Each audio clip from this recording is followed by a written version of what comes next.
Embark on your journey, the path you must take.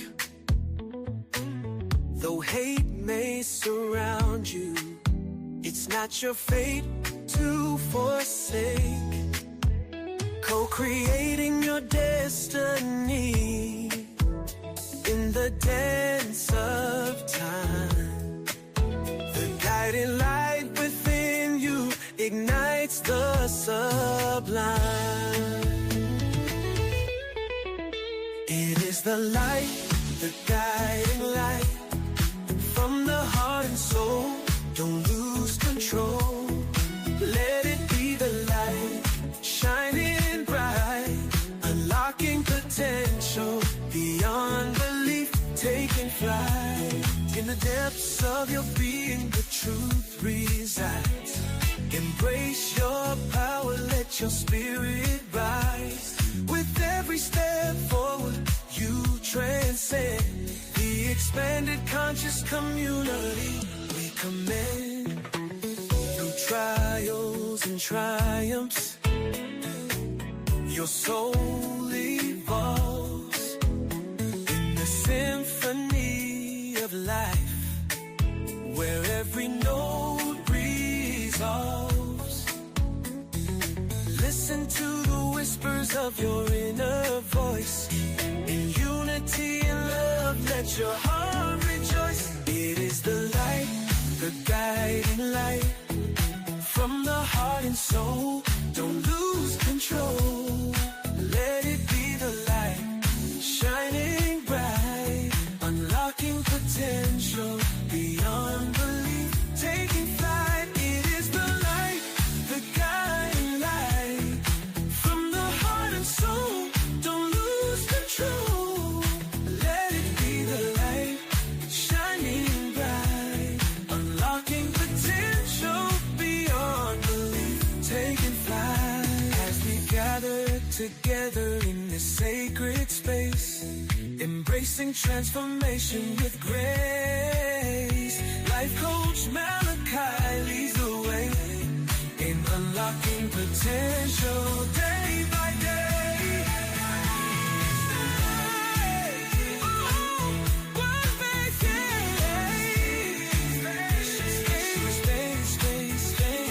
Embracing transformation with grace. Life coach Malachi leads the way, unlocking potential day by day.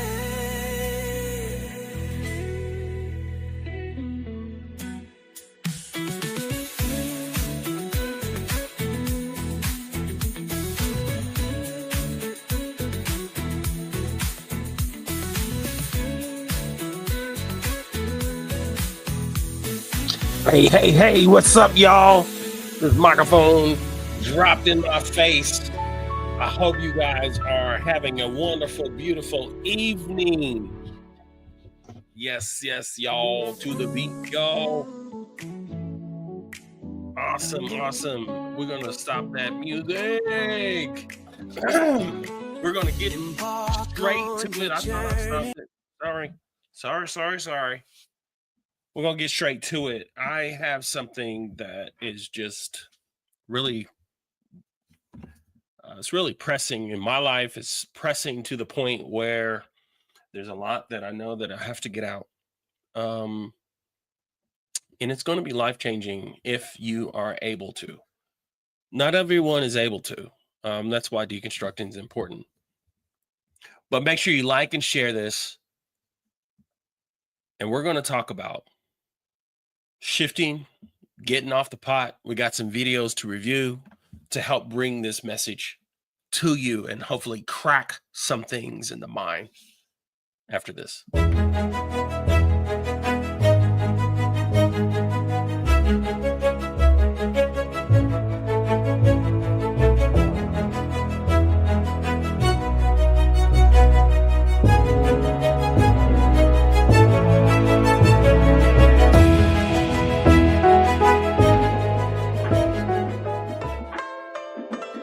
Indeed. All right, now here we go. Here we go. Right on to it, Deidre. Good evening, everybody. Hope you're doing well. And right on cue, here comes Sasha in her tail. You know, she likes to be on the screen. So let's give shout outs to everybody that's in the building. Chris is in the building, on time, before time, ready to go. It's good to see you. Lindy, it is really great to see you, my dear. Mother Gwen, very good to see you, ma'am. Always in the building. Our sister Tia, great to see you. We have a new guest this evening. It's my cousin T. What's up? What's up, T? It's good to see you, cuz.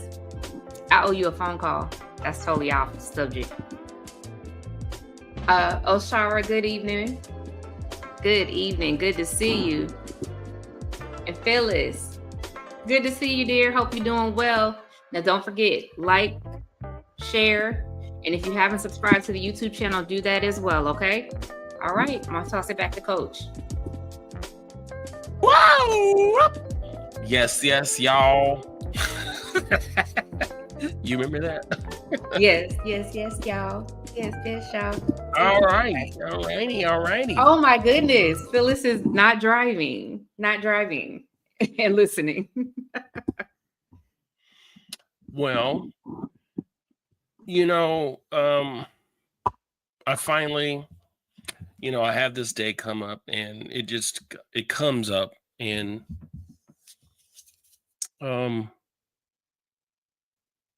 we shift, and I'm shifting, and we have guests, and I'm really getting to the point of, as we keep going, just fine tuning and getting to know expanded consciousness, and what does it mean, and what does it mean to us, and where are we going.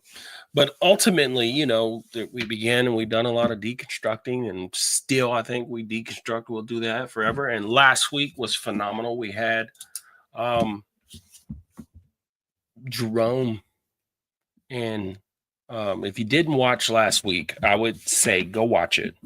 It was powerful. He was talking about coming into his self after NDA and realizing what it was all about. Really a really centered message on love. Today we're gonna go somewhere, and I want to set the stage. I want to set the intention. And when you set intention, it's really dealing with the nature of your reality and belief, and kind of bringing into subjection all of your thoughts, all of what you believe, all of what you know, and closing it all in. So you closing all of this in. I appreciate every last one of you that are here, especially at this time. I'm gonna do my best to begin at 8:30, and so setting this intention, you have already, you hear, hopefully you got your popcorn, or you got whatever it is that you need. You got your drink, you got your notepad, because this is when this is delivered, I see it as a part of all of us. I put a lot of great research and a lot of deep meditation and a lot of everything within me to make sure that that I am setting the intention. And of course we can all get off, but so setting the intention, hopefully you got everything you need, and we're going to go right into this. Move some screens around here.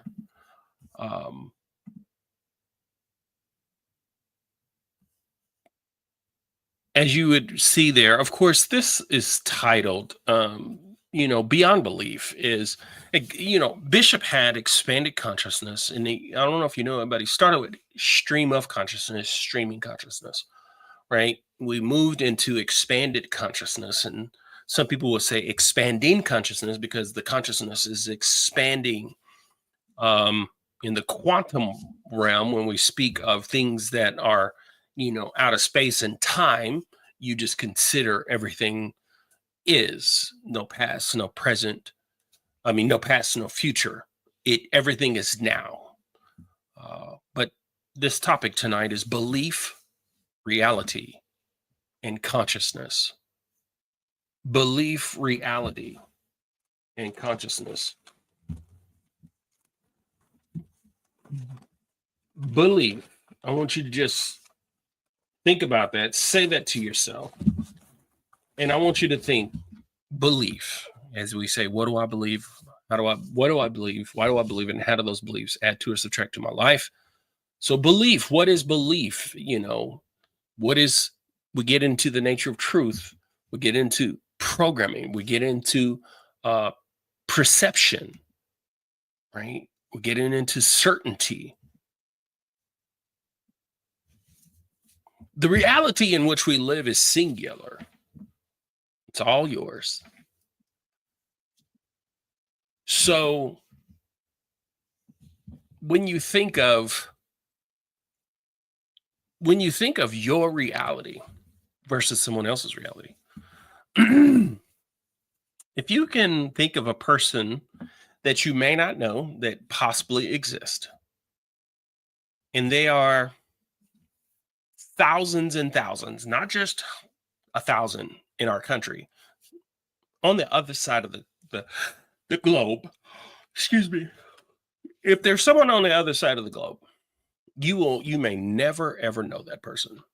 Now there's people that can reach into spaces like presidencies and get notoriety, and you know who those people are. And that's the reason why everybody can be affected by the reality of a president, especially in our country, as they put their personal reality or put that subjection into the spaces, right? Now we have to all tune into that reality to some extent, because we all have to abide by certain levels of what that power commands within the reality that we all share collectively. The goal of this evening is for us to move in a place that doesn't keep us stagnant. It doesn't keep us in a space where we're forever deconstructing. We're forever dealing with the same old stuff. We're forever posting or reposting, or we're forever doing the same old thing. And we begin to be part of the collective consciousness. Okay? The collective consciousness, that is a term that is something that Carl Jung was definitely a psychologist that talked about the collective consciousness.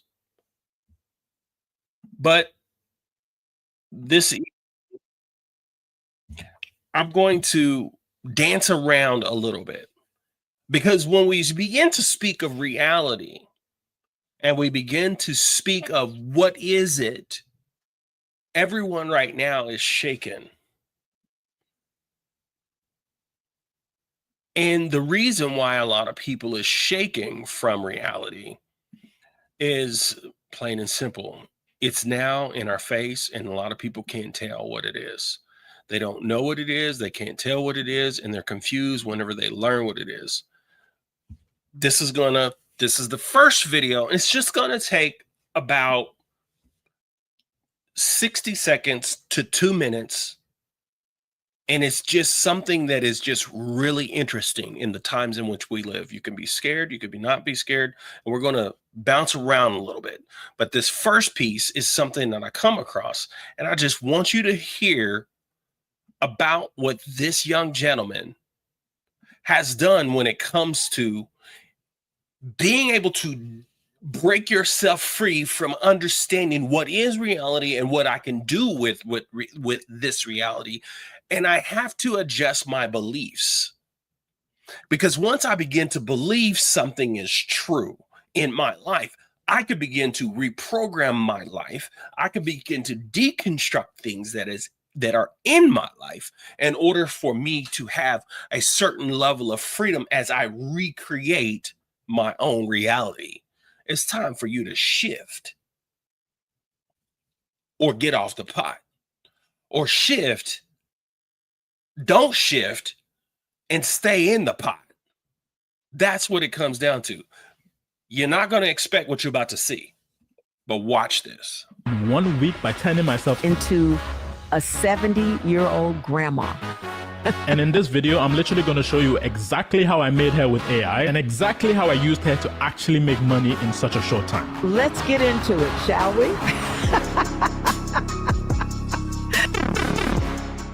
It all started on 20th of May when Google decided to drop a nuke and released I'm excited to announce our new state-of-the-art model, VO3. VO3 is here and it's shocked the entire industry. Google VO3 is absolutely insane. VO3. The most realistic and advanced AI video generator in the world.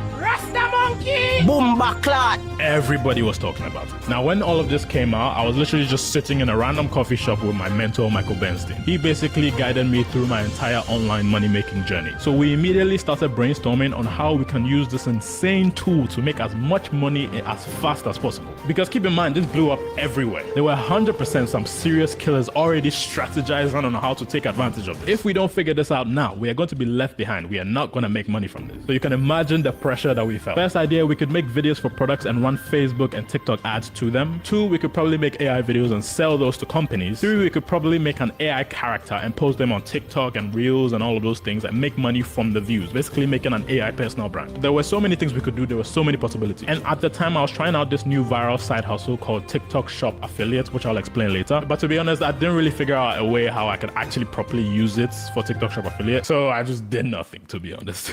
That was until the 9th of June, when my friend Evan sent me this video. And I've been out here for 37 hours straight. I got blisters on my blister. This fan hat, this hero right here, he's the reason I haven't filed for divorce.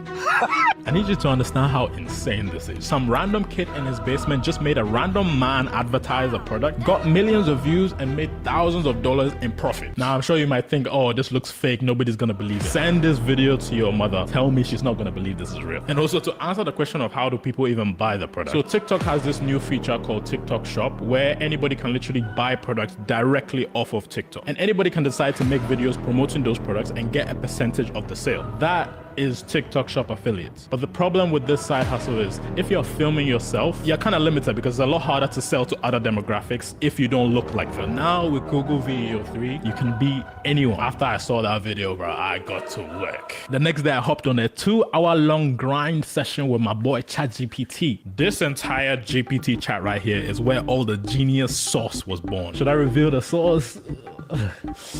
Whatever. Let's get into it. So, this is the plan. We need to come up with a bunch of...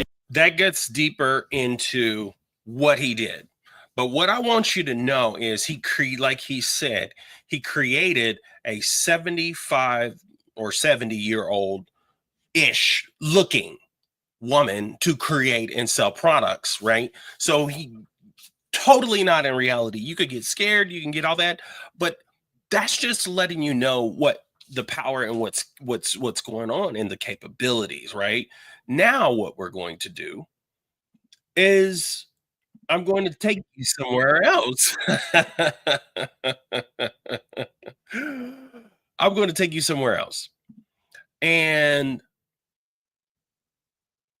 let me make sure I got it here. Oh, let's see how this works. All right. I want you to understand like that is basically him creating a individual person to create a reality of this person and bring it into us, bring it to people.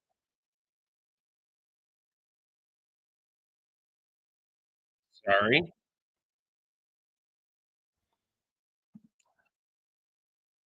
Here we go. These things just now here is something that is another part of our reality that we have come together on behalf of, right? Something that we kind of all understand. And this is going to tell you about how we formulate and come up with For many of us, church beliefs. the church is a central part of life. Whether it's the place we gather to worship or where we go to seek spiritual guidance, the church has shaped our faith and traditions for centuries. But what if I told you that not everything we believe about the church comes straight from the Bible? In fact, some of the most common ideas we hold about the church don't have any biblical basis at all. Today, we're going to take a closer look at the top 10 things people commonly believe about the church that aren't actually biblical. And I bet some of these will surprise you. Number 10, the church building is the church. When you think of church, what's the first image that comes to mind? For many, it's the beautiful building you pass by every Sunday. But did you know the Bible never refers to the church as a physical structure? In the New Testament, the word church comes from the Greek word ekklesia, which means assembly or gathering of people. It's about believers coming together, whether in homes, outdoor spaces, or even in secret during times of persecution. The early church wasn't defined by walls, but by fellowship of the people inside them. Today, we can carry the church with us wherever we go because it's the people that make up the body of Christ, not the building. Number 9, the church service must happen a specific way. Now, how many times have you entered a Ecclesia, I want you to take a note. Ecclesia, right? And also, I want you to understand that the people that were coming together on a common ground, which we're doing, and then there was, whether it was people being persecuted, like true persecution, not just because of the fact that people have a problem with you pushing your ideologies on them, right? That's not persecution.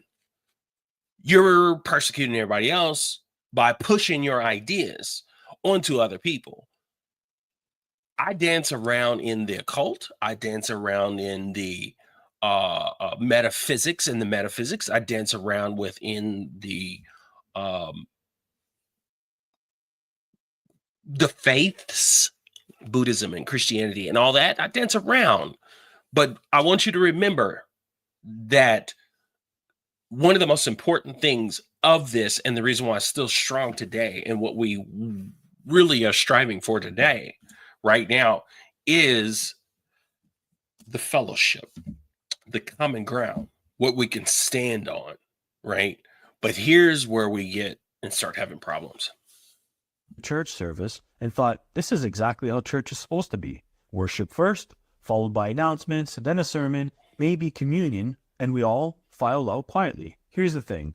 There's no strict biblical order for how a church service should run. The early Christians focused on a few key elements: fellowship, prayer, teaching, and breaking bread together. But it wasn't about a set order of events. Whether it's a structured service or an impromptu gathering in someone's home, what matters is the heart behind it, glorifying God and encouraging one another in the faith. Number 8, pastors or priests are the only spiritual authorities. Many of us have grown up believing that only pastors, priests, or those with formal titles have spiritual authority in the church. They're the ones who lead, preach, and perform all the important rituals. But what if I told you that every single believer is called to spiritual leadership? According to the Bible, all Christians are part of a royal priesthood. That means you have spiritual authority. In fact, in 1 Corinthians chapter 12, it reminds us that every believer has been given spiritual gifts to serve and build up the church. You don't need a title or a degree to be part of God's work. Pastors certainly play an important role, but they're not the only ones equipped to lead and minister. Number 7, tithing 10% is a New Testament command. How many of you have been told that giving 10% of your income to the church is a biblical command? The idea of tithing has been taught for generations. But here's the kicker. In the New Testament, the emphasis shifts. In 2 Corinthians chapter 9, Paul tells us to give as each one has decided in his heart, not reluctantly or under compulsion. For God loves a cheerful giver. It's about the spirit of generosity, not the exact amount. Whether you give 5%, 10%, or even 50%, what matters is that you give out of love and joy. Number 6, the Sabbath must be observed on Sunday. Many Christians believe that Sunday is the new Sabbath, a day of rest just like the seventh day in the Old Testament. But here's where things get interesting. The Bible never commands Christians to observe Sunday as the Sabbath. The Sabbath, originally commanded in the Ten Commandments, was for the Jewish people and was observed on the seventh day, Saturday. Early Christians did meet on Sunday to celebrate Jesus' resurrection, but there's no instruction that this replaced the Sabbath. The New Testament focuses on resting in Christ every day, not just on one specific day. Number 5, the church is only for believers. Here's a belief that can sometimes be unintentionally exclusionary, that the church is a place only for believers and that outsiders have no place there. While the church is certainly the gathering of believers, Jesus' mission was clear.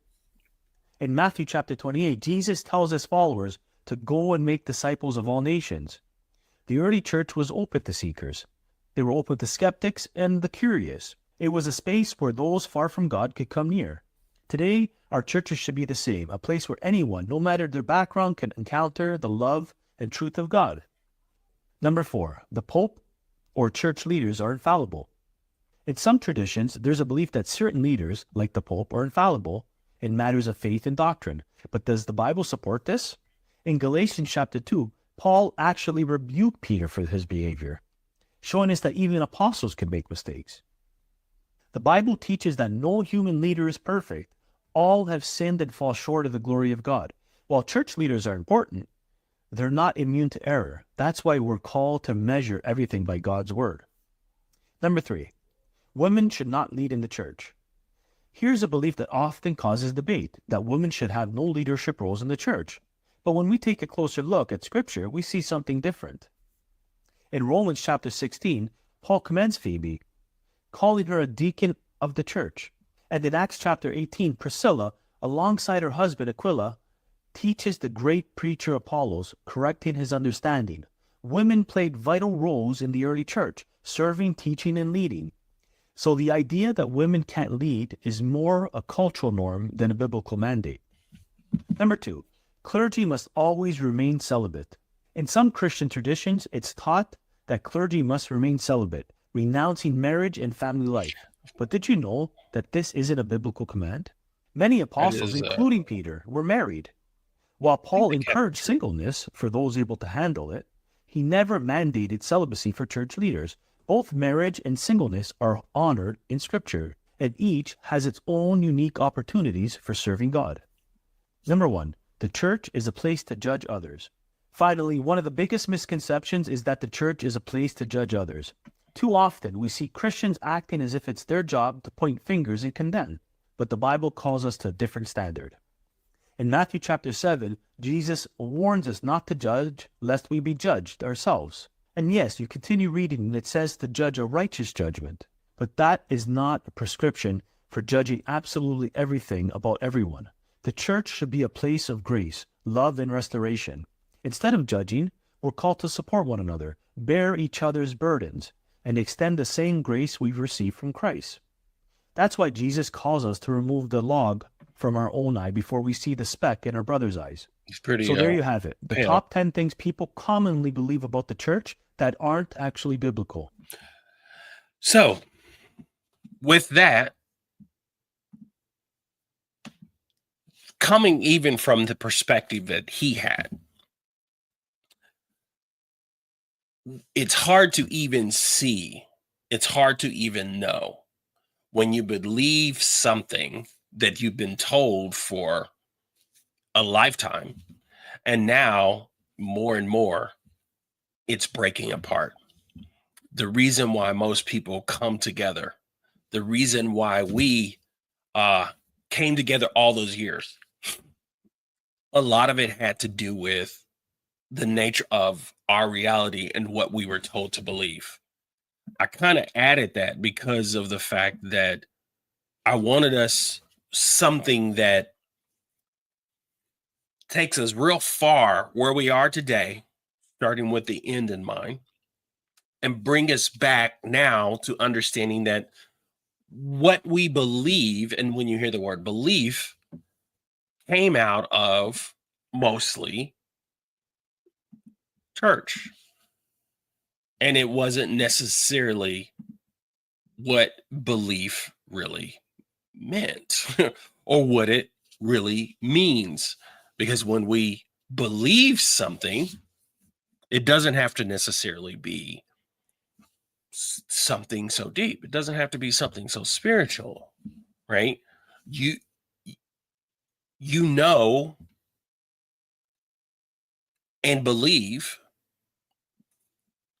that you put something in a refrigerator, right? And the minute that you don't, that's not there. The minute that something shifts, right? It would break down your reality, and you would say, what the heck is going on? That's what happens when we have, and you deal with people that have various issues going on, right? With their mind. And it's amazing because there's so many people that believe that thing about the church. And as he describes, most of what people believe in church systems as they're deconstructing, the most thing that most people believe in a church system is all 100% Western ideas, Western meaning United States and the West and even parts of Europe and things of that nature. But it's Western ideas built on what we call as colonization, right? Whenever they went and it goes all the way back to the Roman Empire, and even goes back to the Apostle Paul when he was pushing out letters. The Apostle Paul never met Jesus, but yet though he wrote all this stuff and, to these people as the figurehead of the church. And essentially the Roman Catholic Church throughout the years, Council of Nicaea, Nicene Creed, and all these various things that were government have taken the place of really what the ecclesia, the whole meaning behind what this character, as we would say, Yeshua, right, has talked about, which is coming from within, understanding so much more outside of the religion, right? Outside of the dogma. And we live with it. So what we all know and what we're all here for and what we all do is we go through things like something called deconstructing. But I'm here to let us know that and bring something to us that allow us to really, really go deep and really begin to question not just what we believe and why we believe it, but understanding that we have the ability to shift what we believed. You have the ability to shift who you are. And if you don't shift who you are, and you don't begin to understand that you have a power to create a version of your reality, that's the reason why that kid was like, I got to take advantage of this. I'm seeing this. I got to take advantage of this software. I got to take advantage of this moment, right? I'm going to use this video, right, and sell items to people that don't look like me. Because the people buy from people that are in their belief systems and their reality. Do you realize where we are? Do you realize what time we're living in? Do you realize that you are shaping your reality? Although there are bigger things at play. But if you play to those big things to their fullest, in other words, we have a government.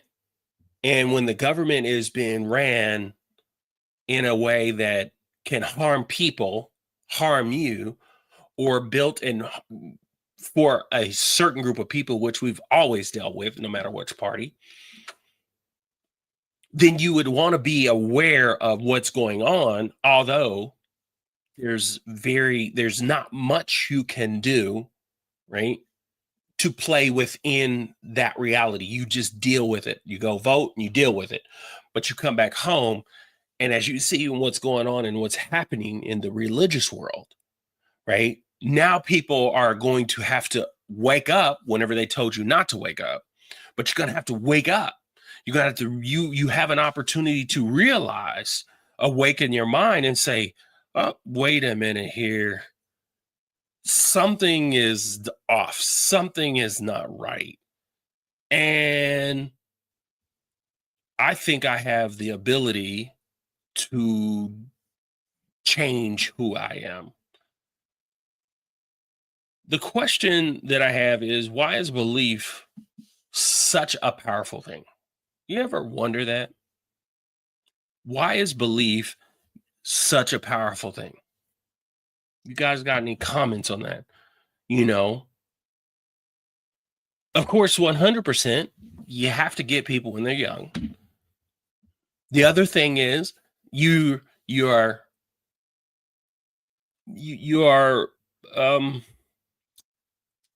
it's in your benefit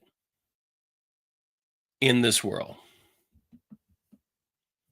It is in your benefit in this world, in our country particularly, to go to an organized building called a church. It could be in your benefit, depending on where you live.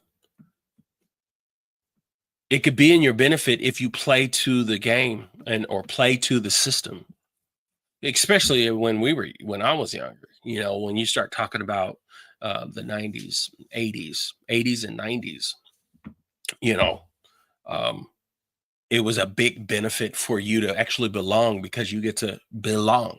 You get to be around a group of people. You get to actually have some level of personal community outside your school, right? Especially the Black church. It had lots more to do with community. But we're going to take another dive, and we're going to actually look at why belief is such a powerful thing. Why is it such a powerful disruptor? You know, one might wonder when thinking about human evolution, why are humans so complicated? Why are our cultures so messy? What's the point of all this? Why don't we just run around and find food and have sex and, you know, try not to die? Well, actually, most things do more than just run around, find food, have sex, and try not to die. But humans do a lot more than that. We make our running around, finding food, having sex, and trying not to die really complicated with all these cultural, sort of historical, political things. One might ask, was there a reason for this? In our evolutionary history, was there a point where our evolutionary trajectory was like, okay, you know what? You need to make your lives much more complicated to be able to succeed? The simple answer is no. We didn't need to do that. That's not the way evolution works. My name is Agustin Fuentes. I'm a professor of anthropology at Princeton University, and my most recent book is Why We Believe: Evolution and the Human Way of Being.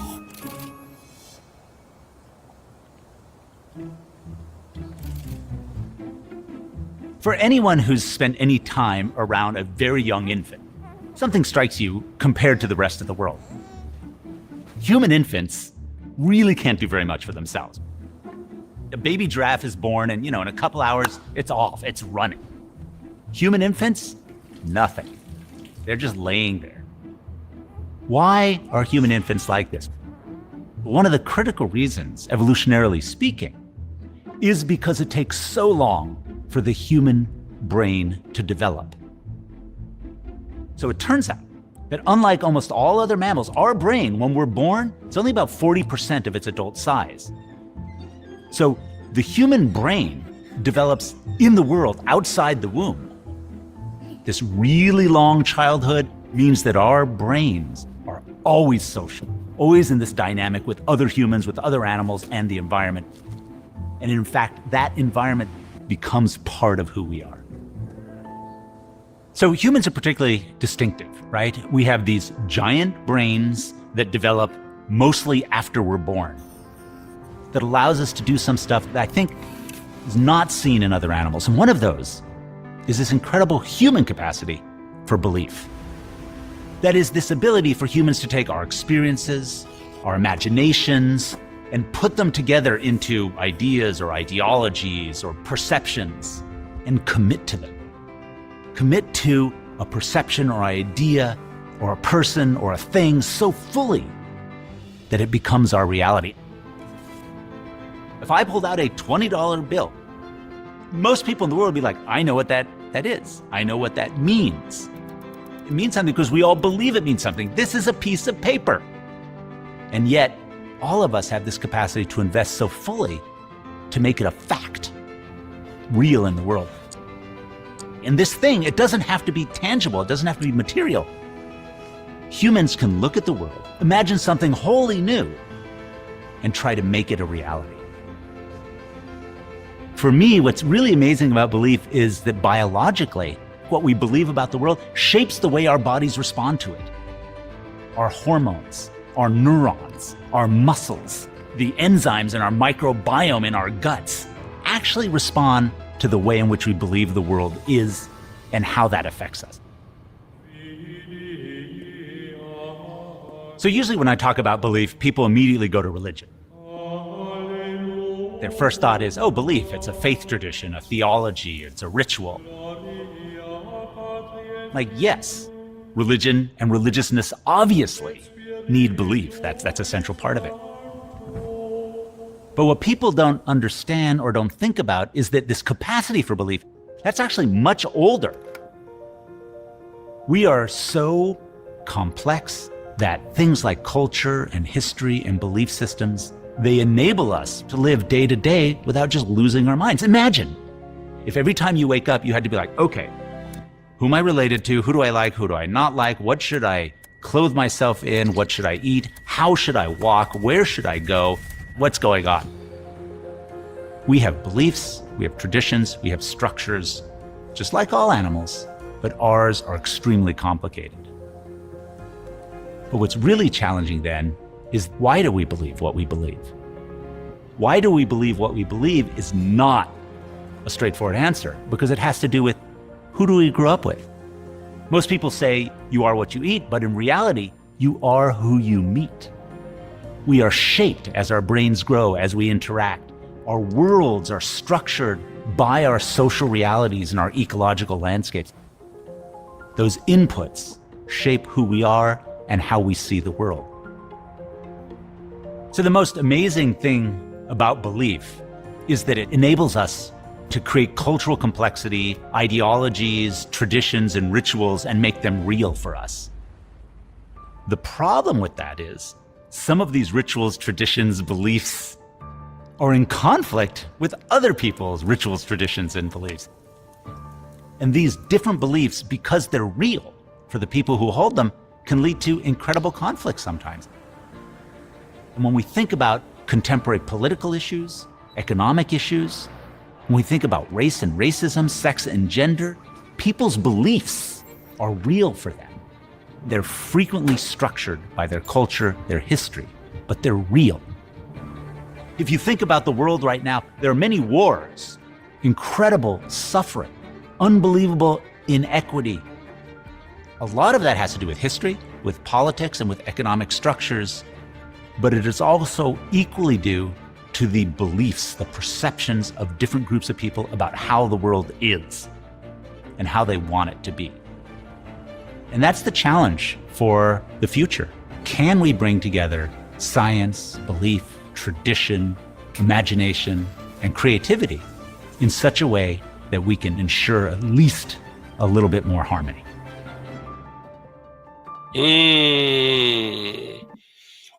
How does that make you feel?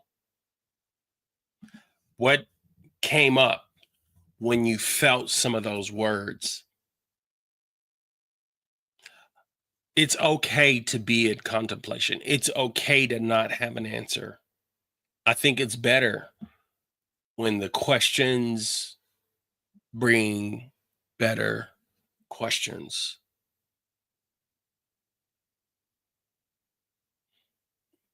That's absolutely right. Belief is used to manipulate, to persuade. We're constantly dealing with it daily. And the thing is, if we are constantly dealing with it daily, it's powerful. And the other thing is, what can we do with it if we understand and we have our what I call is spiritual autonomy? I'm not sure if you ever heard of someone use the word spiritual autonomy. So basically, is you having the ability, the independence to choose how you're going to believe something. You already have it. But the structure of this world, specifically where you may live, California, Midwest, East Coast, depending on where you live, sometime, let's say California has more what we call progressive or liberal, more of the ideas or the understanding that you have the ability to possibly like carve your path. People in the South and in what we call is the Bible Belt.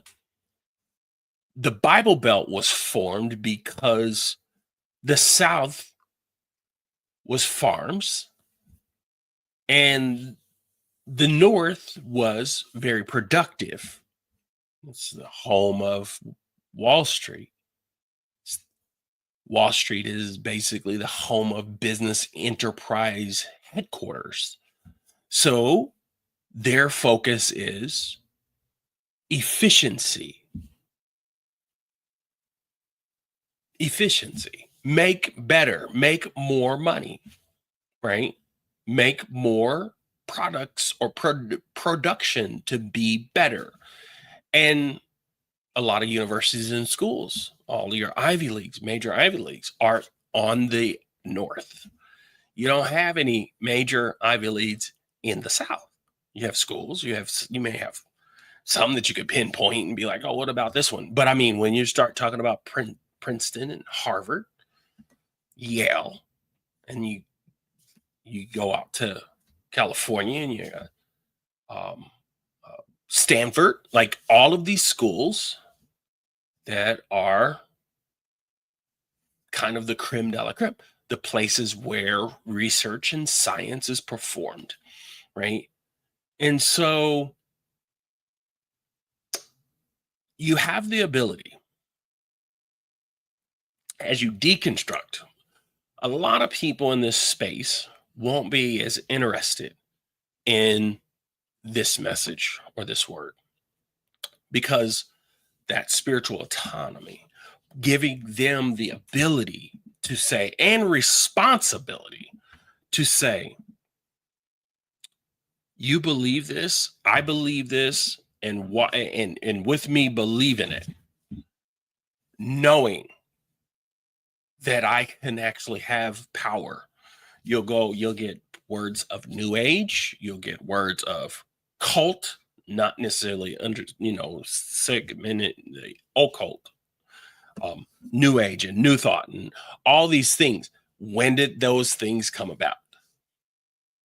The early 1900s, right? It came about in the early 1900s whenever people begin to discover and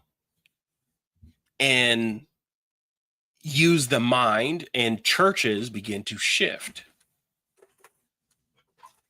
The age of enlightenment, people begin to, right, speak on things and hear and understand things. Things like consciousness, right? Things such as science and, intellectual awakening. The first thing that has been attacked or being used, it's always being used, but the first thing that's been attacked is your ability to actually think for yourself, your ability to question reality, your ability to make sense of it all.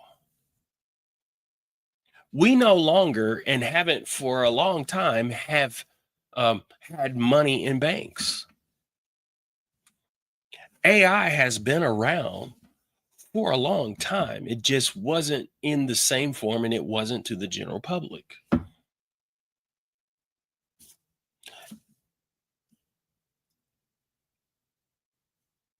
People with special privileges in life and special knowledge, special understanding, even if you go back in time in terms of like the early 1900s, and you move time and you go into the 20s and 30s and 40s, there were what we call secret societies. And basically within those societies, they would speak on some of the things that I'm talking about, right? A few of these things, because we're leaning more into mystical and metaphysical teachings. You had to be a part of the Rosicrucians, and you had to be a part of different societies like the Illuminati, which people really believe and think that there's a grand order within that. You can go into your conspiracies. There are societies, society as in realities. The billionaire class is a society. It is a space that you have to have more than money to get in. You can have money, but then you have to have certain credence or privileges. You could be a black billionaire and not get in or accepted into these in groups, allowing you to have control over a lot of people's realities. They say one multi-billionaire has the voting power and control of 10 million Americans. They can use their money to control 10 million, I'm sorry. 10 million. So if you got 10 billionaires and they put their monies together, they have the ability to control up to, holy cow, because it's 10 million per billion, a billionaire, 10 million people. So that it's 100 million, right? 100 million. So that's the reason why we're in our position we are now, in terms of who's shifting and who has the power, who has the influence. How do we control influence? How do we control power? Religion is one of the number one things that we have got us here. And the religion is the number one thing that is trying to be used against you in order to maintain, so that you don't necessarily get to hear about talks like this and ask the question, what do I believe? Why do I believe it? And how do these beliefs add to or subtract to the quality of my life? What do I believe? And how do I want to switch what I believe? How do I want to reprogram my thoughts? When you begin to switch your belief, you are also beginning to operate in a whole different realm.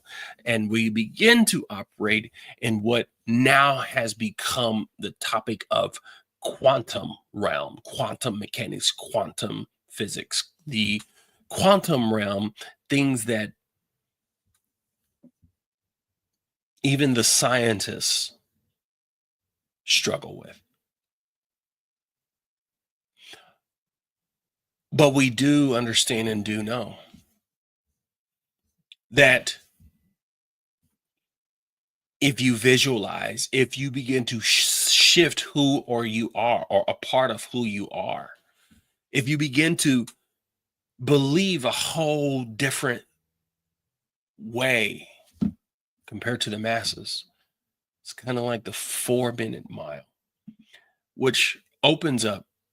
I'm not going to play this whole video, but I want you to see this video, a little bit of this video, and I'll make sure I get this posted in the Patreon, right? But I only want to show the first 3 levels of reality. Existence. Reality doesn't make any sense, and I don't mean that as an exaggeration. We know more about the surface of a distant planet dozens of light years away than we know about our own existence. We understand more about the forces that govern black holes than we do about why we have a sense of self. The thing we call reality collapses under even the slightest scrutiny. Yet, it's something that every single person who has ever existed has experienced. That is the paradox of reality. It is simultaneously the most familiar and the most mysterious thing we will ever encounter.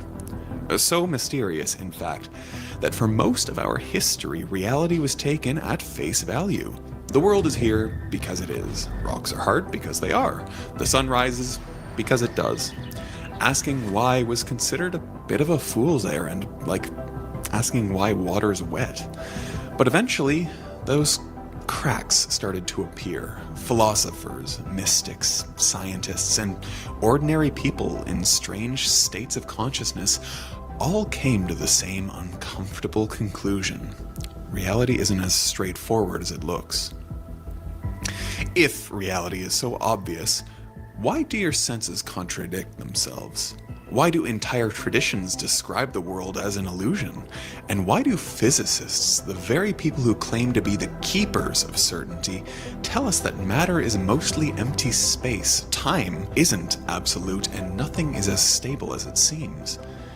The rabbit hole of reality goes deep, way deeper than you think. From personal accounts of altered states to sprawling systems of philosophy to cutting-edge science, we find the same impossible situation. What we think of as reality comes in levels, and the deeper you go, the stranger it gets. So let's dive in.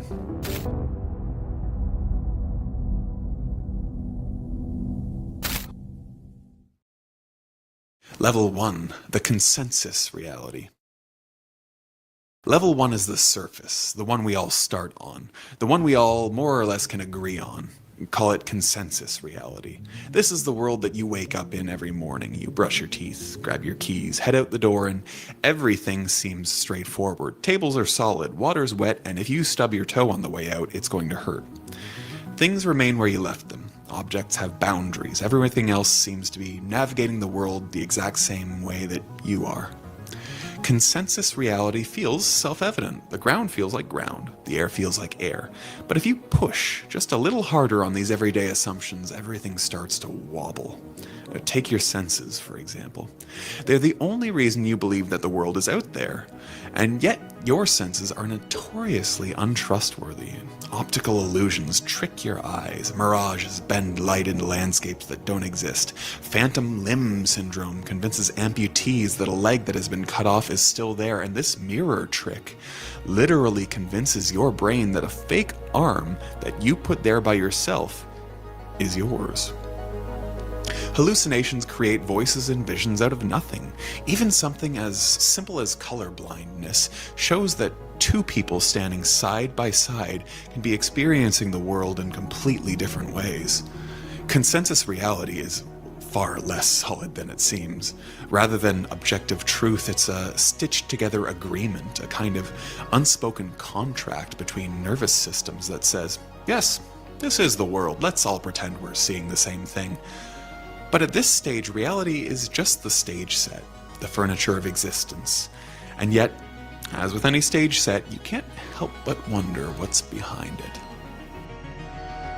The rise of social media was meant to lead to greater human connections, to create a virtual amphitheater where we can spread our ideas and learn from one another. Unfortunately, it has instead become just rooms full of echo chambers, and even worse, it has become the death of our privacy. Our opinions, wants, and desires are all being tracked, categorized, and sold on the black market. Data brokers collect these fragments of your life and package them into lists that are then being sold to the highest bidder. There are real data broker lists with insane labels like tough start, young family, and rural and barely making it, that prey on the most vulnerable in our society. We are all sorted into categories for these predatory. Google yourself, find a site exposed. The realm of perception. At level 2, we start to peel away the curtain. Here, reality isn't just out there, it's in here, inside your brain. Your senses don't deliver reality directly, they deliver fragments. So remember, the first level would be just like what we're here with, right? It's what you're dealing with every day. You get up, and that's where most people and most of us live. And the objective, all is mine, which is Hermetic principles. When we start moving outside of the objective reality, right? That means that you're going to go to bed tonight. You're going to do your proper protocols. You're going to go to bed. You're going to wake up. You're going to get ready for work, get ready for school, get ready for whatever, get ready for, you're retired. Who knows what you're doing. But the thing is you're living in that. And the goal is tonight is that you realize you're living into that and you're going to shift. This is talking about all is mine. I skipped a little bit of that into that other one because he was really he's just doing his ad for his channel. All right. So the first level is everyday life, what I'm eating, going to the bathroom, The second level is basically getting into the mind, your perception, your perceived reality. Curtain. Here, reality isn't just out there. It's in here, inside your brain. Your senses don't deliver reality directly. They deliver fragments, chaos. The world doesn't come pre-packaged in neat shapes and colors. It comes as wavelengths of light, vibrations of air molecules, chemical signatures drifting through space. And your brain has to do the heavy lifting of turning that chaos into something usable. Vision is the easiest example. Light enters your eye, hits the retina, flips the image upside down, and sends an electrical signal down to the optic nerve. What your brain actually gets is a scrambled two-dimensional pattern of electricity. Your brain then has to flip it back, stitch the blind spots together, and fill in those missing details. What you think of as seeing isn't the raw feed from the world, it's a best guess reconstruction. And it's not just vision. Time itself gets stitched together. Your brain takes discrete moments, like still frames in a movie reel, and smooths them into what feels like a continuous flow. That's why you don't perceive the gaps when you blink. That's why a magician can palm a card without you noticing. Your brain edits reality like a film editor, cutting and splicing, hoping that you don't catch the seams. Smell, taste, touch, all of them are selective, biased, and tuned more for survival than for revealing or expressing truth. Dogs hear frequencies we don't. Bees see colors that we can't. Birds navigate magnetic fields that we can't even perceive. Your reality is not the reality. It's a narrow slice, a customized interface your species evolved to handle. The philosopher Donald Hoffman calls it the user interface theory of perception. Just like a computer desktop isn't the computer itself, your senses are not the world. They're icons on the desktop, convenient and useful, but never the real machinery. At level 2, the unsettling realization is this: you don't see reality. You see your brain's version of reality, and that means the real reality, whatever it is, will always be hidden from you. Level 3, the realm of belief. All right, so real quick, the last piece he talked about, which is Donald Hoffman. Donald Hoffman is a scientist on consciousness. And he was talking about the computer. Right now, you are looking at me, whether it be an iPad or a TV or a laptop. That's this level of reality in which we live, which even from the nature of the reality of touching things and seeing things, the thing is you're seeing the icon. When you went to watch this tonight, you went to YouTube. You went to Facebook.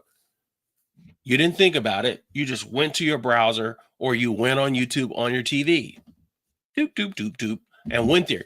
You didn't think about the other actual bit of reality in which you are also not living, that you're living but not seeing. When you hit that button sent a wireless signal to your TV. When you went to your computer, your finger touched the button and a key, and it went through the keyboard, and then it went to electronic pulses and went through all the resistors and went through all the everything else behind the scenes that's actually more deep of what's really happening. Right? As they would say, there's not little people in that box, talking about the TV, right? The reality in which computers are, as you see data centers and all those things go up, that's actually closer to the actual real reality, while we're sitting here operating what we call the GUI, GUI, graphical user interface. So in everyday life, we are projecting and we're using the graphical user interface. We're using things around us, interfacing with the things. But now I'm giving you the permission to go deeper. So as you're deconstructing your belief, you can also deconstruct your reality and realize what's going on behind the scenes. What's going on behind the scenes of my life? What's going on behind the scenes of my thoughts? What's going on behind the scenes of why I keep doing what I'm doing? Is what I'm doing every day helping me to go to the next day? Is it like the kid with the videos, creating another woman? Can I use some level of this reality to create another reality and actually generate a revenue? Can I use AI to help me write a book? Can I use, right? How can I bring myself out of one space in reality and realize that there's other things going on? When he's talking about level 1, he's talking about everything around us. Level 2 is basically you have the icon on the computer that you click on, but also here's the thing, realizing, awakening, and realizing, getting a little more deeper on realizing and understand what's going on behind the scenes of your life, right? Why do I want you to believe in God? Why do I want you to believe in Jesus? One, I may want you to believe in God and believe in Jesus so that I don't have to ask the question, why am I? I don't want you to ask the question, because if you ask the question, I have to ask the question, and then we're both confused. Let's finish this. Level 3 is, I think, where I'm pretty much stopping. But Level 3 is where things start to get really slippery, because here reality isn't just perception, it's interpretation. Take money. Physically, it's just paper, ink, or numbers flickering on a server somewhere. But socially, it's a force that can dictate where you live, who you marry, and how long you survive. Money has no inherent reality. Its reality comes from collective agreement, belief reinforced billions of times a day until it feels as solid as granite. Or take borders. Look at the Earth from space, and you won't see any lines dividing countries. But down here, those invisible lines decide whether you're free or imprisoned, safe or endangered, wealthy or impoverished. They're abstractions, concepts, but they shape lives as powerfully as mountains and rivers. Even morality itself, our sense of right and wrong, is built on cultural frameworks. Cannibalism might be a taboo in one society and a sacred ritual in another. Marriage, gender roles, honor, justice, all of them realities that we live inside, but realities that are made of man-made ideas. Ideas that can bend and change over time, stretching and collapsing to fit the needs of the group.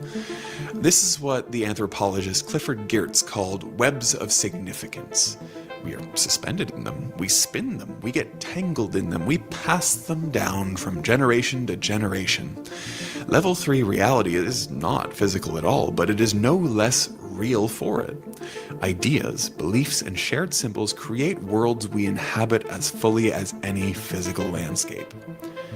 But here's the kicker. Because this level is built on interpretation, it can fracture. Competing realities can clash. One group's sacred truth is another's absurd fiction. And when those realities collide, wars are fought, nations fall, and entire ways of being vanish. At level 3, reality is no longer something you just see. It's something you participate in, construct, and maintain. But if reality can be constructed, what does that mean about the layers that are deeper?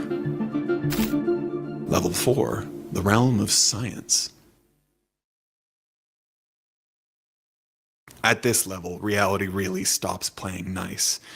Up until now, things felt at least somewhat stable. Shared objects, sensory reconstructions, cultural agreements. But when science digs deeper, that entire foundation cracks open. Take matter, for instance. Everything around you feels solid.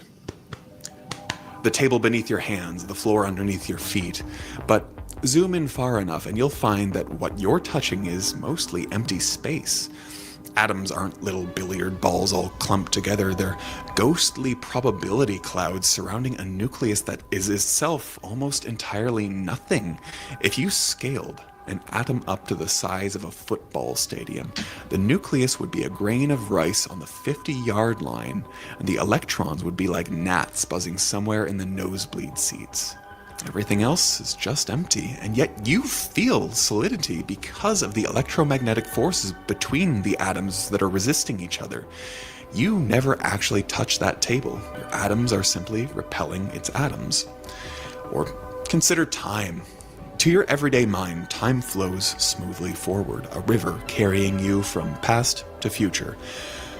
But Einstein's relativity shattered that illusion. Time can stretch, bend, and warp depending on how fast you move or how much gravity you're sitting in. An astronaut orbiting Earth for 6 months will return slightly younger than their twin on the ground, and that isn't science fiction, it is experimental fact. And then there's quantum mechanics. If relativity bent reality, quantum mechanics completely blew it up. At the atomic scale, particles don't exist in neat positions. They exist as probability waves, mathematical smears of possibility. Only when you measure them do they collapse into something definite. It's as if reality refuses to pick a shape until you're looking at it, as if it's saying to you, well, I'll only be there when you're there to notice me. Like how the toys in Toy Stories only act as toys when humans are around. What's even stranger is that particles can be entangled, linked, in such a way that changing one instantly changes the other, even if they're separated by light years. At this level, reality is no longer intuitive. It's not the stage set that you walk around on. It's a bizarre, counterintuitive, almost dreamlike structure of equations and paradoxes. The philosopher J.A. Wheeler put it bluntly, no phenomenon is a phenomenon until it is an observed phenomenon. In other words, observation doesn't just reveal reality, in some sense, it creates it. Level 4 leaves us with a deep unease. The very tools that we use to prove reality end up undermining it. The microscope and telescope don't just show us more reality, they show us that reality itself may be slippery, provisional, and stranger than we can imagine. Level 5. So, the other is post it, publish. I just published that video in the Patreon. These kind of things I know aren't, they're not as easy. They're not as easy, but when you look who's running our world, they understand this more than you do, than I do.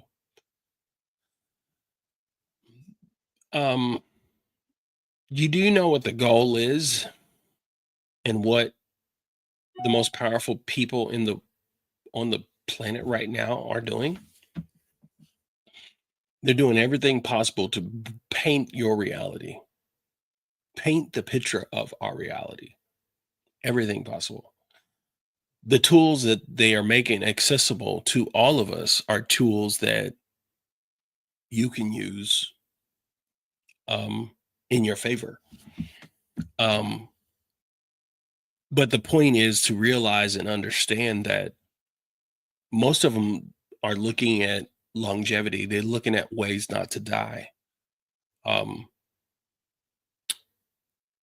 And they're being gods because they understand that we are gods in the aspect of understanding that we are creators, not in the aspects of understanding what we've been told what God is from a superhero, egoic, masculine, biblical. There is metaphysics in it, but it has more of a hero's journey, not a word for word verbatim follow this because it's telling the true life story of our future. And if you follow this, then everything's in it is everything you need. That is a fairy tale.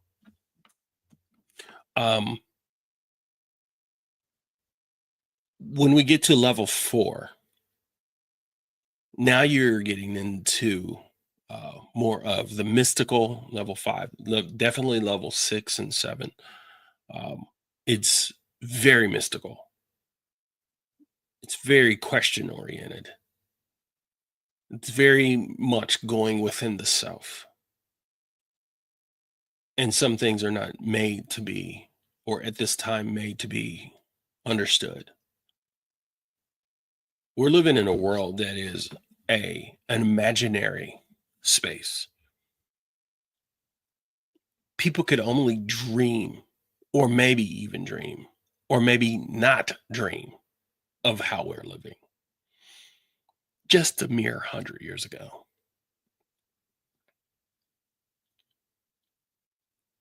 A mere 200 years ago, in the midst of slavery in the Wild West, freedom was not really a likely thing to ever imagine. And when you think about the fact that you're not going to be able to live in a world that will be free, because 70 years is kind of, the lifespan of a human. We'll say 72 or 74 or 76, depending on what color you are, so on and so forth. 80, we can push it to 80, 85. I mean, you could push it, but the thing is if you take 100 years lifespan of an individual person, whether they get to be free or not, or get to live in an era and time right? That you get to be free. And a lot of people want Black people to feel very privileged. They want us to feel very appreciative of the fact that we got to live in an era, the time that we are free. But I think the price was paid by the individuals that did not, and our ancestors, they did not live to be free. So the price was paid of many lives as giving us the freedom, the quote God-giving freedom to live as a human being, not part human being. That consciousness, that reality is still yet a part of people's reality, and they don't understand that that is a part of their subconscious mind and behaviors. So it's important that we realize and understand the collective consciousness and we shift.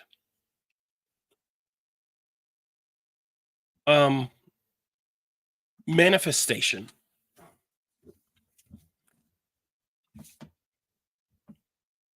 Manifestation is something that we heard. Any of you guys ever heard, you remember The Secret, the movie that came out called The Secret? I think it was in the 90s. That has been the, you heard it in churches where, people say, name it and claim it. It's yours. It's done.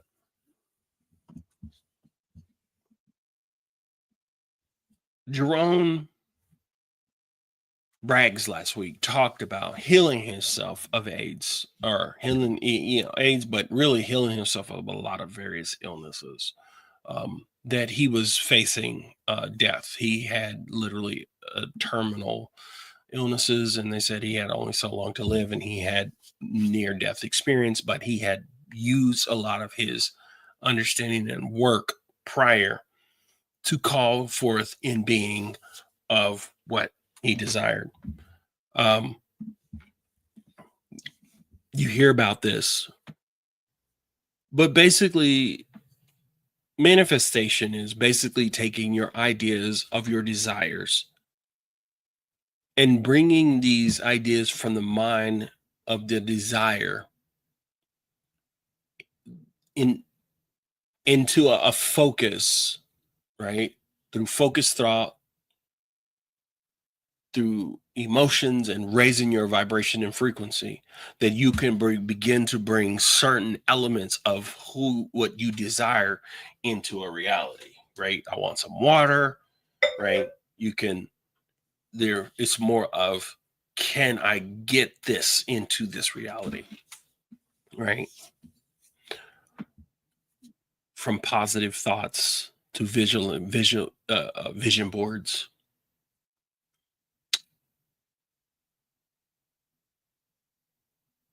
A lot of people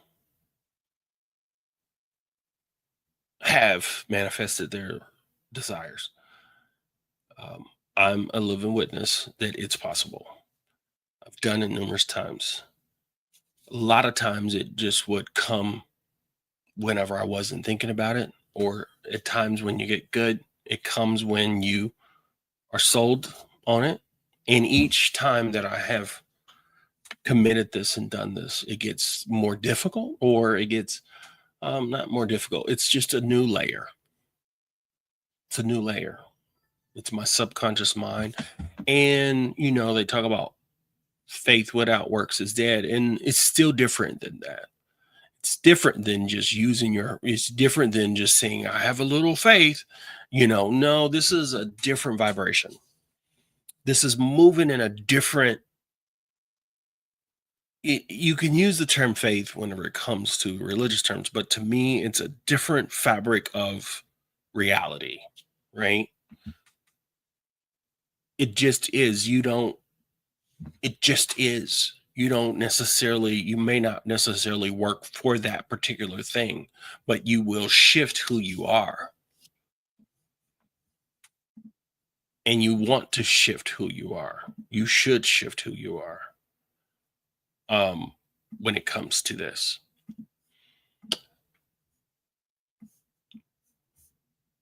The last thing I want to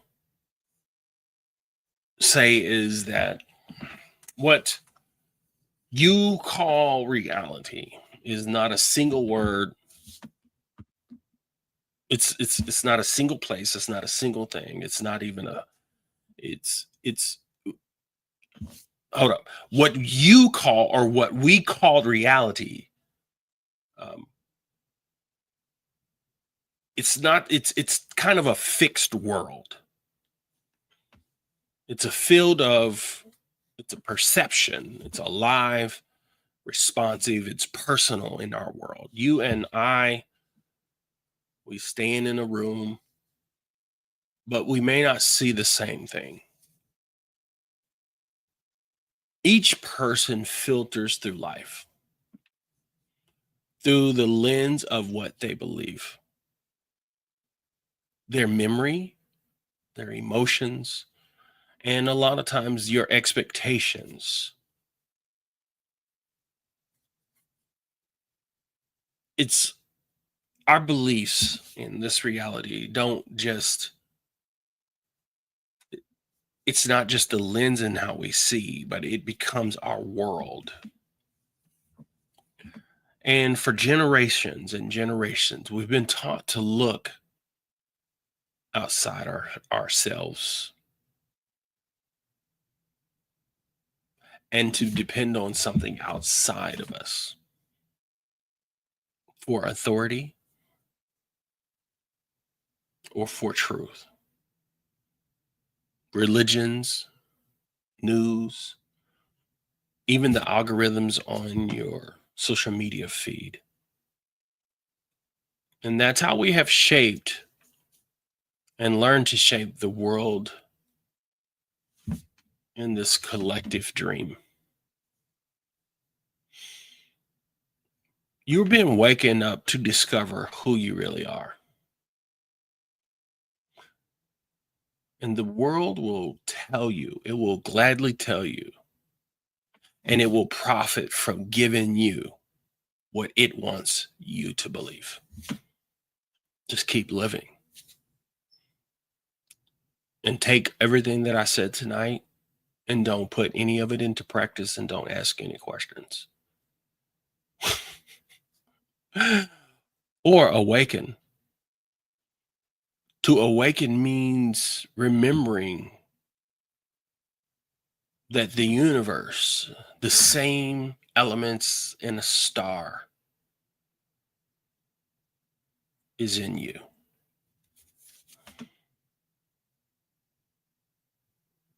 So why wouldn't I tell you that you are God? You are a part of Source. You are part of the infinite intelligence. As we breathe and talk about the molecules that we breathe in and breathe out, will be shared across the entire world over a certain amount of time. As you know, it's not somewhere out there. It lives within us. It lives through us. It is expressing itself in every single thought, every single breath, and every single decision. Some of the decisions I know I have made have been at a pure subconscious and misguided and misunderstanding. But as we ask questions, as we begin to ask questions to the universe that's within us and put things in our life and declare things that says, I will, I am, right? To be whatever it is that I can feel and move myself up into that vibration or frequency.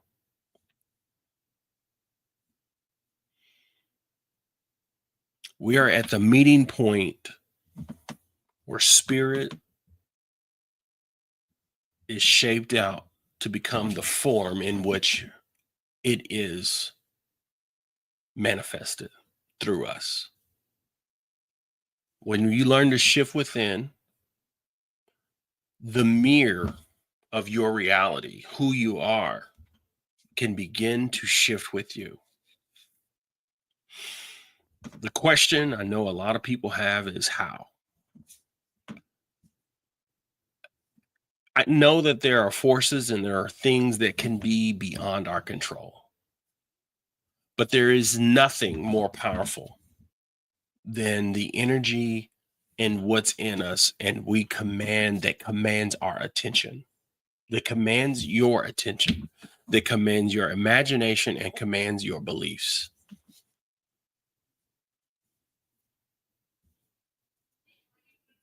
Consciousness in the first level is a form of awareness.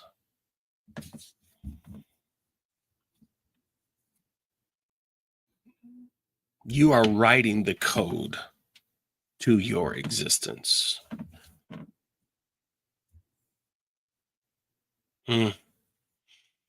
So the question isn't whether reality is changing. It's whether you are shaping it to what you feel, to what you know. Trust in yourself.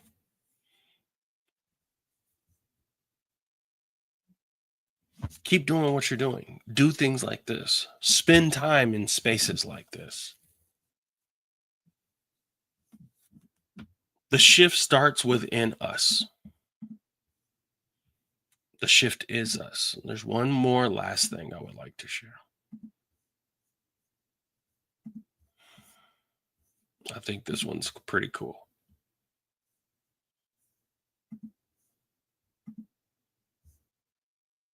You don't know much.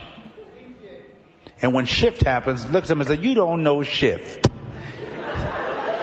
SHF. Come on, get it out there. Get it out there. You know you say it when ain't nobody around. You don't know the shift. The universe is shifting.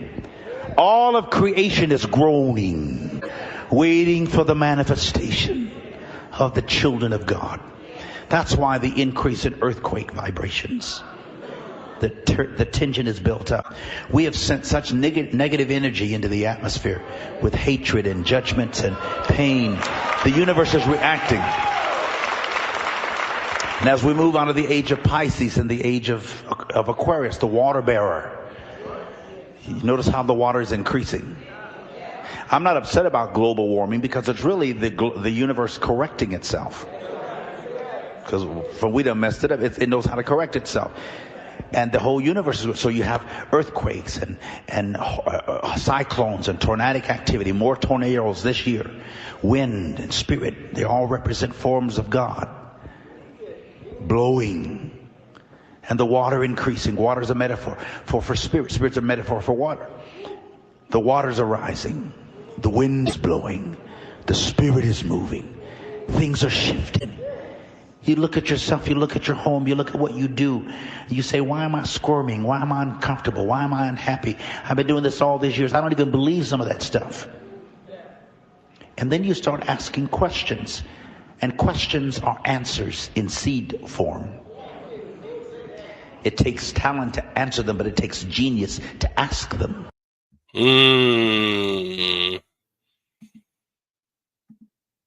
Are you shifting? Are you shifting?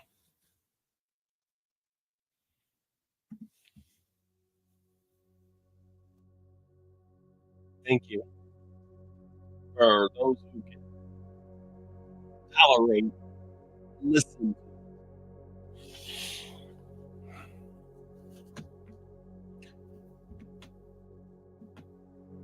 Where I'm going with this,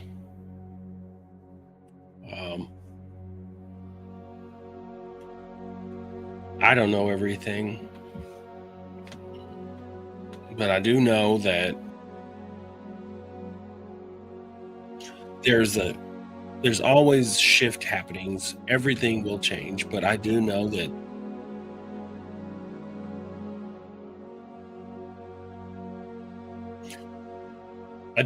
there's going to be people kind of like the kid, that young man that used the AI video. He used that AI video to create something that he could use. He could use it to make a living.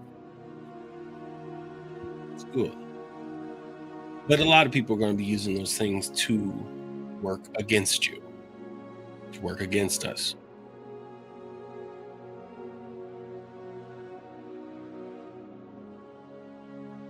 It's not that you need to worry about those things, because those things have always been here, out of our control. But I'm here to let you know, more than anything, you have the ability to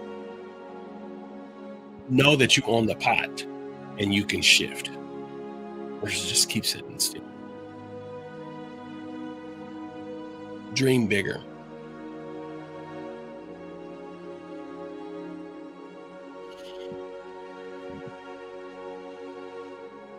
Believe bigger.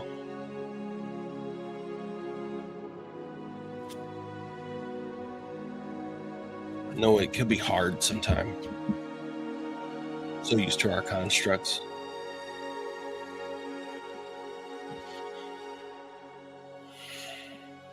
One of the best ways I know that you can arrive and you can get to in a whole new mindset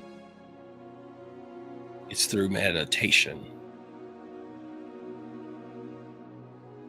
I'm not saying it's the only tool, but I'm telling you that it's a tool that can help you separate your running, thinking, everyday mind from the reality in which everybody is taking place. And you can wake back, look at, it's kind of like he was talking about looking at the earth. You can see the divided lines. You can see everything out there, and how everyone is just on that planet we call Earth, thinking that it's the only thing that is in all existence and we're that special. As you run through these practices and you do this, it could help bring some clarity, peace. You got to move yourself into a higher vibration. You got to find a way to move yourself into a different frequency. Because the chaos, all of the noise, and everything that you're hearing day in and day out, whether you're for it or against it, back away from it all. Back away from the chaos. Back away from the hustle and bustle. Back away from it. Give yourself a couple of hours each day to smile. Give yourself a couple of hours each day to move into a vibration, into a frequency that allows you to escape. Why not? One of my physician mentors, he said, what's wrong with a real good placebo?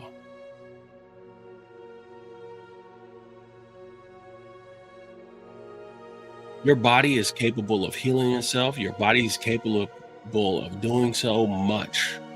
Your body is capable of your between your mind, your body, and your spirit is capable of shifting. If we can all just get into the mind frame and shift, it can shift this whole world. That's what Bishop just said.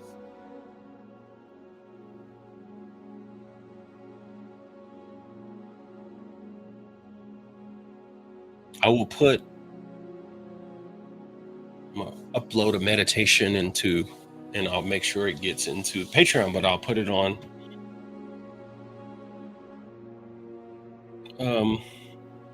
Insight Timer. And that meditation is going to be designed to help us shift from where we are and move outside of ourselves and get into that practice. And it's designed so that you can pull up the energy in the higher self and connect to the higher self. Higher not necessarily being up, higher self as in being the outer aura, the one that is interconnected to the divine oneness. I don't care what people say about believing it or not believing it, because of the way it makes me feel.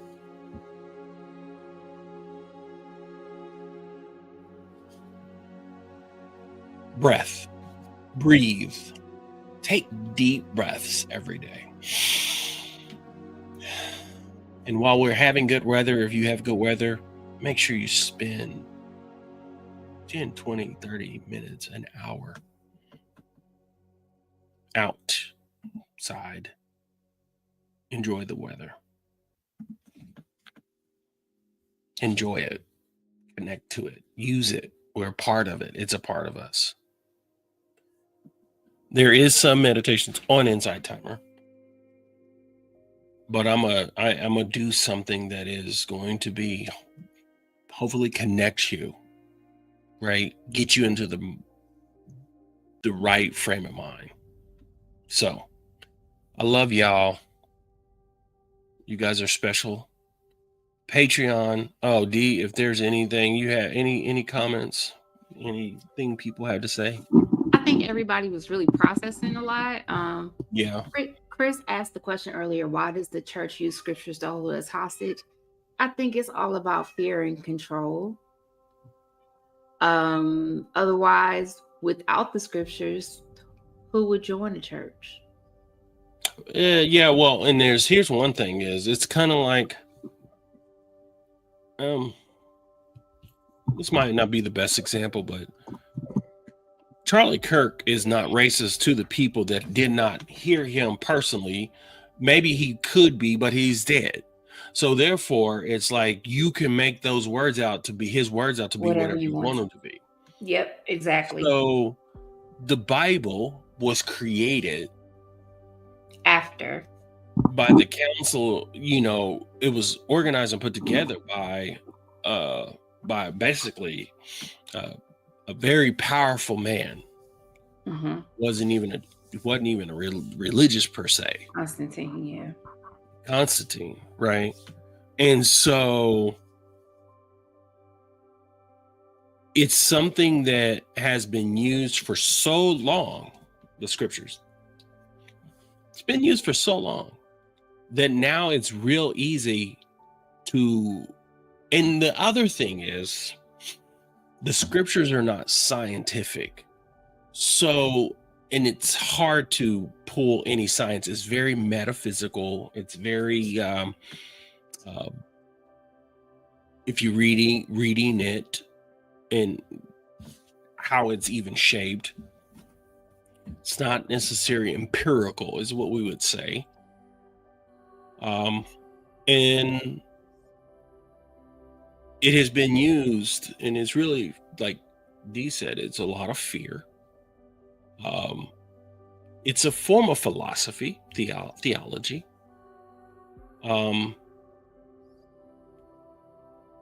And it's effective. More than anything, it's effective. And I think it's probably part of our, specifically Americans, it's a part of our history not in the historical sense of saying that it helped shaped us, but although it has, it's like it's been a figure that we have put into society. And now to actually have the tools, resources, no longer do you have to go to seminary at a very prestigious school so you don't get indoctrinated. You can easily ask questions to ChatGPT or ask questions to AI. You can and formulate and see how this come to be. The beauty of it, Chris, I will tell you, is regardless of how the church or individual people want to use it, it's way less effective now than it has ever been. I would agree. It's way less effective. People are leaving in droves, and you can find out what you need. I just recently heard a comment on a guy that was a guy named Jonathan Majors talking to a rapper, and the rapper had NLE, whatever. He had basically stated that, I don't really care for the scripture, or care for the Bible.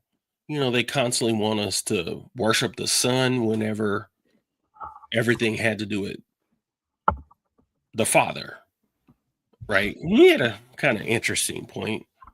And he was like, and then this other guy was like, you read the Bible? He was like, yes, I've read the Bible. I listen to the Bible. He was like, well, I'll just suggest you read it again.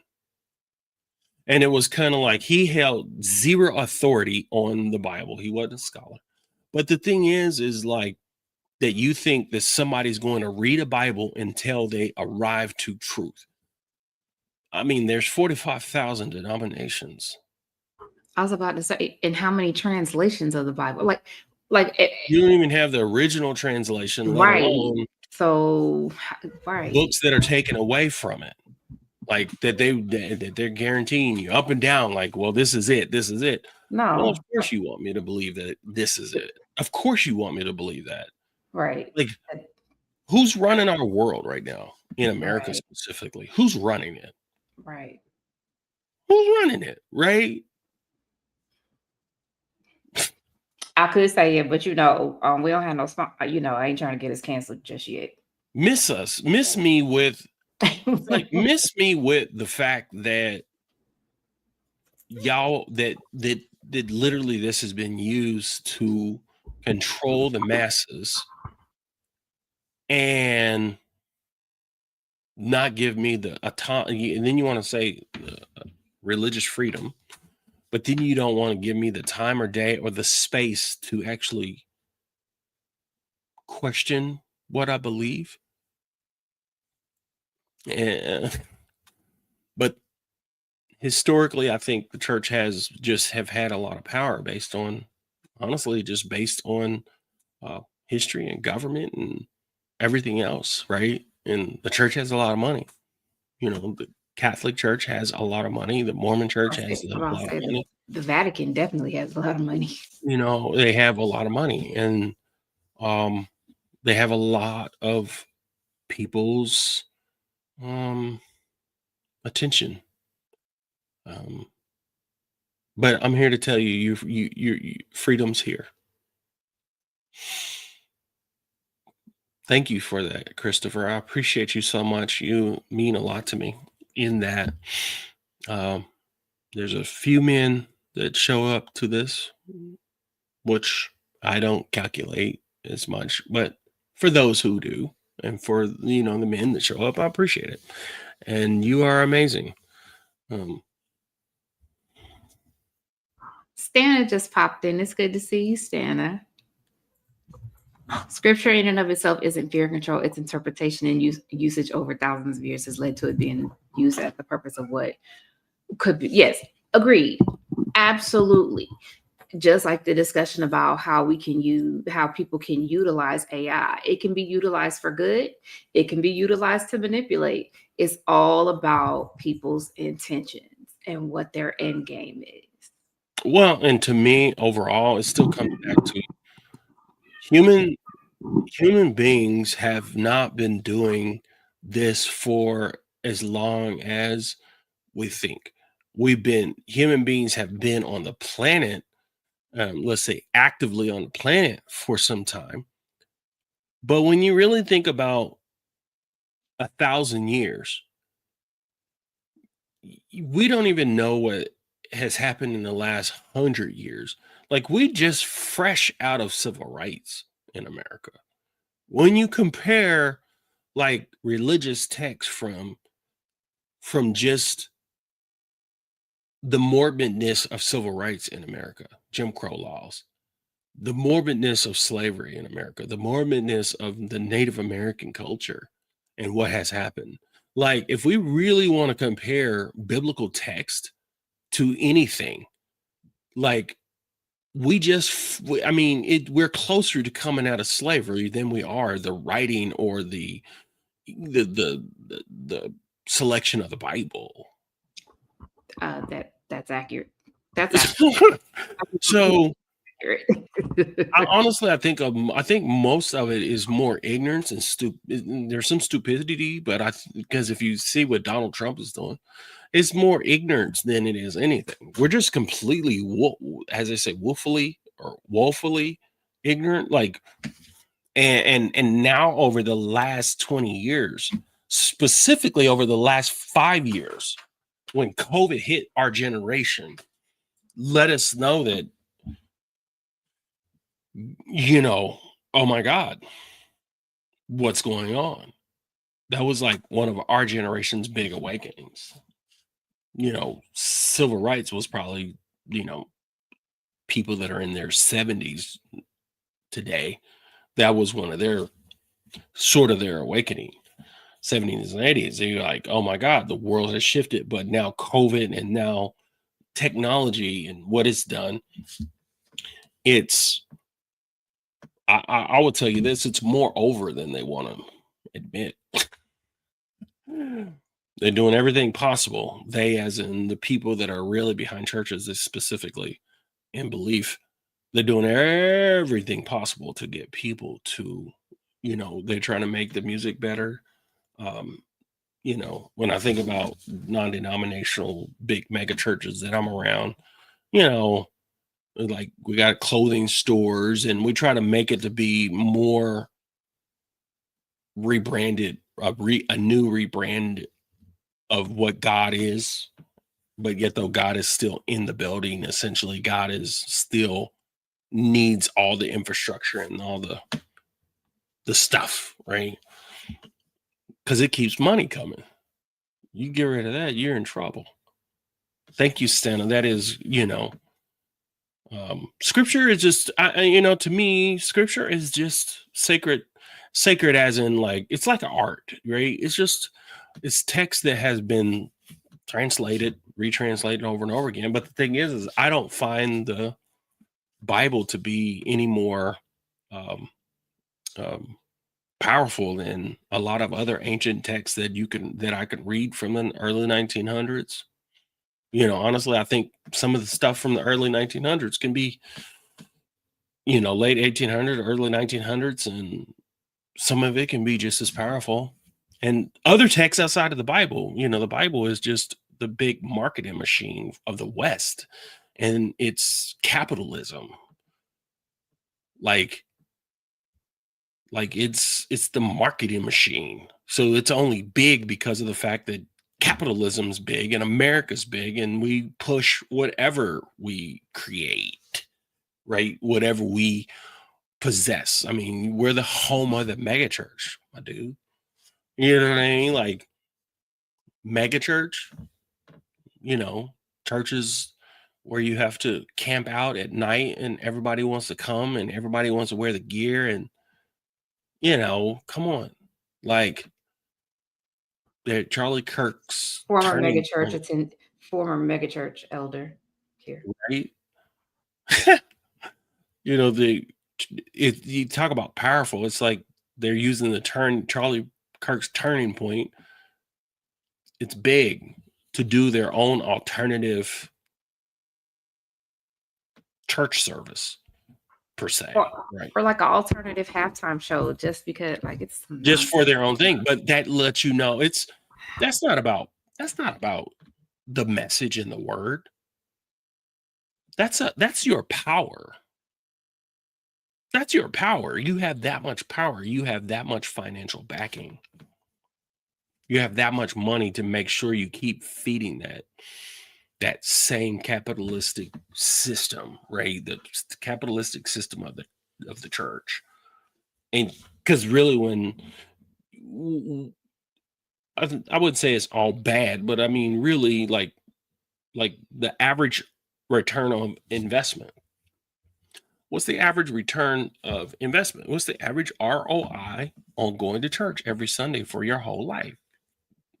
Maybe it's good. Spiritual psychosis. Right. I mean, maybe it's good, but I mean, like, versus like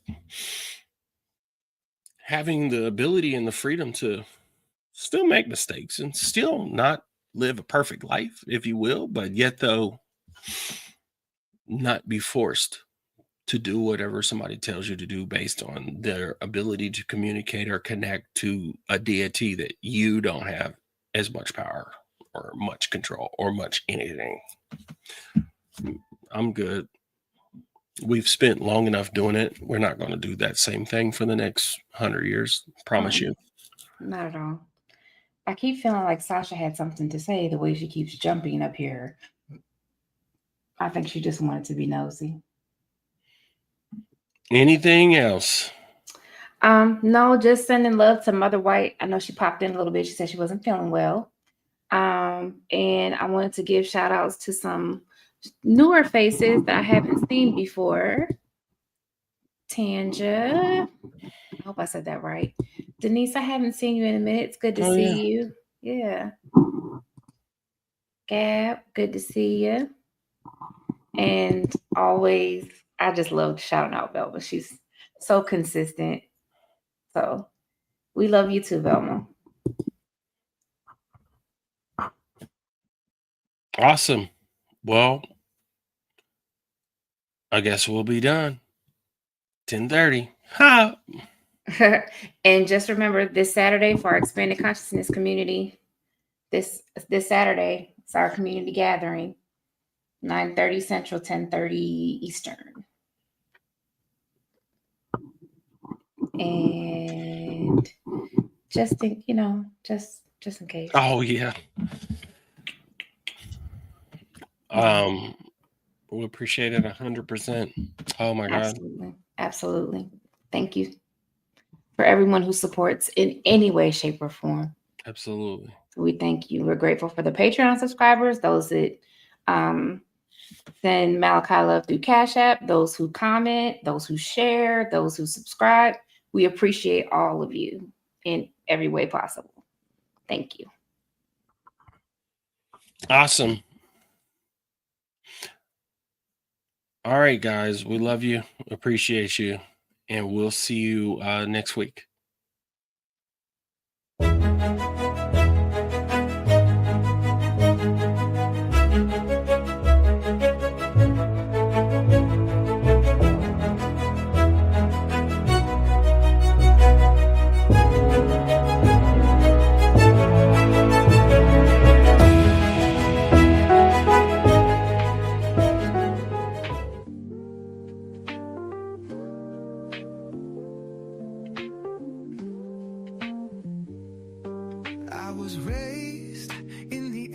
Of sermons and signs, told who I was, what to believe, how to walk the line. Kneeled at the altar, searching for grace, but all I found was fear wrapped up in faith. But something deep inside kept calling me, a whisper in the dark said you are free. Not in the rules, not in the chains, but in the love that calls my name. Learning to love myself, trust myself, even when I think I'm wrong. Learning to be set free, learning to be just to be. No longer bound by the weight of my past. Took off the guilt, let it burn in the ash. I don't need permission to stand in the light. God ain't a place, God is inside. God is inside. Something deep inside keeps calling me. A whisper in the dark says you are free. Not in the rules, not in the chains, but in the love that knows my name. Learning to love myself, trust myself, even when I think I'm wrong. Learning to be set free, learning to be, learning just to be.